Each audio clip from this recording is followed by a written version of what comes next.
congratulations on the film. Thank you very much. Really great gangster flick. How did you land the main part? I gather there's a story about you and Idris Elba in a lift.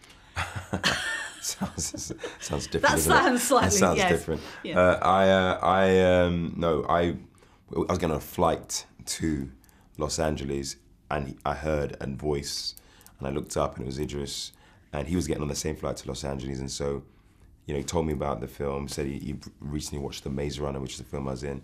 Said he thought I was cool in it, or you know, and we spoke about it on the flight, and then he said, "Do you want to? I'm going to send the script to your agents. I'm going to send it." And I said, "Forget that. Let me read it right now and give you an answer." And before the plane landed, gave him the answer, and we were rolling. Sorted. Easy as that. Done Easy dance. as that. So the film is based on the book by Victor Headley. Yeah. How much does the book mean to you? It means something different to me.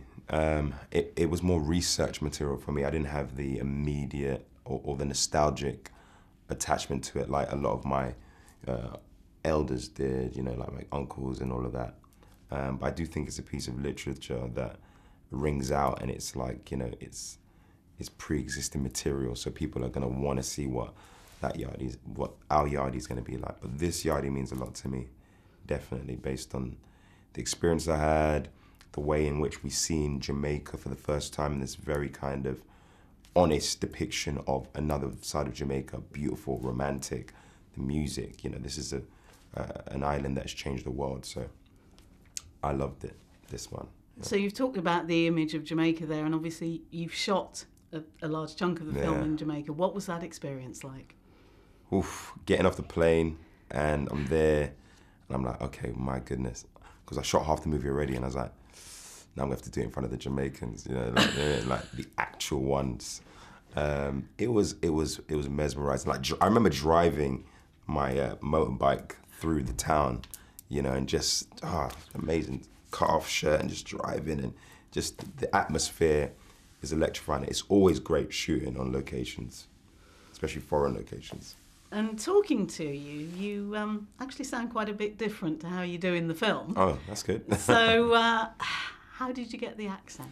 I went and lived in Jamaica for 2 months.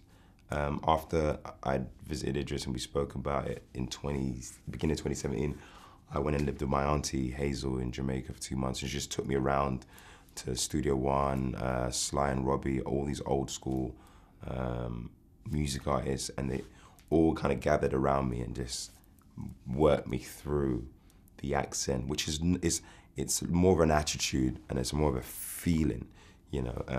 I always say every Jamaican feels like a superstar to themselves, you know. So there's more of a feeling, a sense of defiance that is historically in the country, you know what I mean? So I just developed it, you know, and I based a lot of it on my Uncle Kirk. So you're back to your normal accent now then? Back to it with a bit of a raspy voice, yeah. Thank you very much indeed. Lovely to meet you. Thank you. You too. Thank you.